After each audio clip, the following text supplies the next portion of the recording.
Today, we're going to dive into something called the Moltke Principle. It's an idea about strategic flexibility that was born on a battlefield over a century and a half ago. But honestly, it has completely changed the game for leadership and success in the kind of chaotic world we live in right now.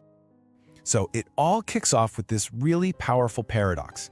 I mean, think about it. We are obsessed with 5-year plans, with perfect strategies, with these super detailed roadmaps. But one of history's sharpest military minds, a guy named Helmuth von Moltke, basically said the perfect plan is a trap.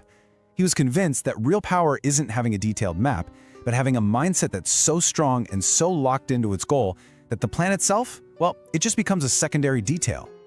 So to really get this, we're going to follow Moltke's journey. We'll start with this incredible moment called trusting the drawer, then dig into the invisible forge that really shaped who he was.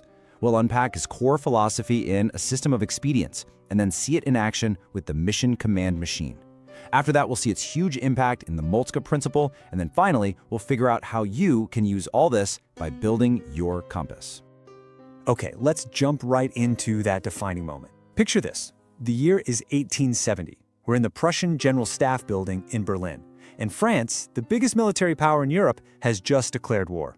You'd expect total chaos, right? Panic. But for Helmuth von Moltke, the man in charge, this moment of crisis was actually a moment of intense calm. So while all the other leaders are scrambling, trying to micromanage every single detail, Moltke's response was, famously, to do absolutely nothing. He just trusted the system he'd spent years building, the training, the logistics, all of it. He wasn't trying to control everything, he was trying to unleash autonomy. This was all about what we now call decentralized logic. And simply put, it's the belief that the person closest to the problem knows best how to solve it. It was a crazy idea back then, but it's basically the playbook for how elite teams at places like Google and Amazon run today. And this moment right here is the birth of the Moltke Principle. It's the core belief that your most powerful weapon isn't some super complex plan. It's what's called directive clarity. And what's that? It's the ability to define the mission, the why, so clearly and so simply that it empowers everybody to act on their own towards that one goal. But you know, a belief this strong doesn't just show up in a crisis. It was forged over decades and decades of struggle. To really understand the man who could stay calm while a war was declared, we have to go all the way back to his beginning. See, Moltke's mindset wasn't some gift he was born with. It was more like a shield that he built for himself during years of hardship and just being invisible. And this timeline, wow, it tells a story of struggle, not privilege. As a young cadet, he was a poor relation, literally getting by on dry bread. Discipline was the only thing he had. And then came 20 years of what he called invisible desk work. While all his peers were out on the battlefield winning medals and getting famous, Moltke was in a back room studying railway schedules, analyzing supply chains, and just feeding this incredible analytical hunger he had. When he finally got a spot on the general staff, he came in with this deep personal refusal to just be another static bureaucrat. And this conflict right here is so crucial to understanding the guy. By rank, he was an insider, so he saw all the problems, all the red tape from the inside. But because he had no money, he was a total outsider. He didn't have any connections or a family fortune to fall back on. So he was forced to rely on the only two things he truly owned, his discipline and his brain. He couldn't play the political games, so he decided he had to build a better system. So those 20 years of being ignored, his invisible years, they actually became his superpower. Instead of trying to get people to like him, he built this internal fortress of logic. He basically unlearned the need to have other people tell him he was doing a good job. He realized that when it comes to making a real impact, things like medals and social status are just noise. The only thing that didn't lie was the system. The only thing that mattered was the truth. And from that internal fortress of logic, this completely revolutionary philosophy of command started to emerge. He began to see strategy not as some perfectly scripted stage play, but as a series of smart, adaptive responses to a totally chaotic and unpredictable world. It was a philosophy built for reality, not for a PowerPoint presentation. And at the very heart of this philosophy is the idea of strategic flexibility. He realized something pretty profound. Every single time you overplan, every time you try to script every little detail for a future you can't possibly predict, you aren't gaining control. You're actually losing power. You're just building a rigid, brittle structure that's guaranteed to break the second it touches reality. This is probably his most famous saying, and it just perfectly captures how he saw the world. No plan survives contact with the enemy. And listen, this isn't him being negative. It's him being radically realistic. And the enemy today? Well, it can be anything. A sudden market shift, a supply chain problem, a new piece of tech. Clinging to a static business plan in a dynamic world is just a recipe for disaster. So if rigid plans are doomed to fail, what's the alternative? Moltke called it a system of expedience. Now that might sound a little improvised, like you're just winging it, but it's actually an incredibly disciplined approach.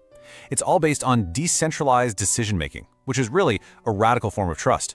It means empowering the people on the front lines, your engineers, your sales team, your project managers, to make the calls while staying fluid, always adapting, and never, ever losing sight of the one thing that has to stay solid, the crystal clear objective. Look, a philosophy is just a nice idea until you turn it into an actual system. And Moltke, he was a master of practice. He built a machine of daily habits that really brought his whole philosophy of mission command to life. So at the core of this whole machine was a process we can call the Intent Audit. First, he would define the intent. He absolutely refused to write these long, complicated orders. He gave only the core objective. Second, that simplicity forced tactical clarity. I mean, if you're commander on the ground and you get a simple goal, like take that hill, instead of a 20-page document, you are forced to think for yourself. And third, he would constantly audit that goal to make sure it was still the most important thing and hadn't been sidetracked by someone's ego or some other distraction. And he backed this up with other really powerful habits. He practiced wargaming failure, which means he was always actively trying to break his own strategies to find the weak spots. He used a telegraphic model for communication, letting real-time information from the field speak for itself, kind of like a modern CEO looking at a live data dashboard. Every single order he gave was a direct threat to micromanagement, all of it built on this daily habit of foundational adaptability. So, what was the result of all this? Well, the Moltke Principle fundamentally blew up the old idea of what a leader is and what a high-performing team even looks like. And this chart just lays out the shift so perfectly. The old world leader, a micromanager. They hoarded all the power and issued these crazy complex orders just to prove how smart they were. The Moltke leader is the exact opposite. They decentralize, they trust their people, they're not looking for personal glory, they treat their work like a lab for finding the truth, and they give simple, powerful intent. So Moltke basically destroyed the myth that success comes from controlling every little detail. He replaced it with the power of a clear intent. In his world, plans aren't these sacred things you have to protect at all costs. No, they're just temporary frameworks that you fully expect are going to break, because in the end, your mindset is the real weapon. The plan is just a tool you're using. All right, so this is where we bring Moltke's story out of the history books and right into our lives, because his journey is an incredibly powerful guide for any of us today who feel kind of overwhelmed by the complexity and the chaos of modern work and life. You know, if you only take one thing away from this whole explainer, let it be this. We spend so much of our time and energy looking for the perfect map, that step-by-step guide to get where we want to go. But in a world where the landscape is changing under our feet, any map is basically useless the moment it's printed.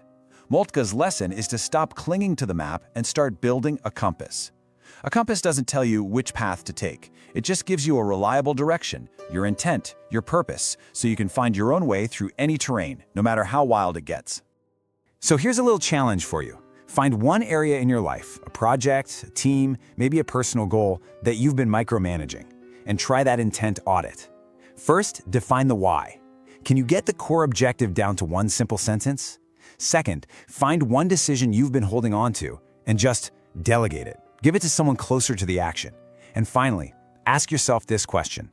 What would happen if I let go of the detailed plan and just committed completely to the intent? What kind of freedom would you find for yourself and for everyone else if you just focused on the mission and trusted the process? Because at the end of the day, that's what Moltke's legacy reminds us. Plans are a choice, but your mindset is everything. The truth of your success isn't written down in some strategy deck. The truth is in the clarity of your intent. Your mindset is, and it always will be, the code for your greatness.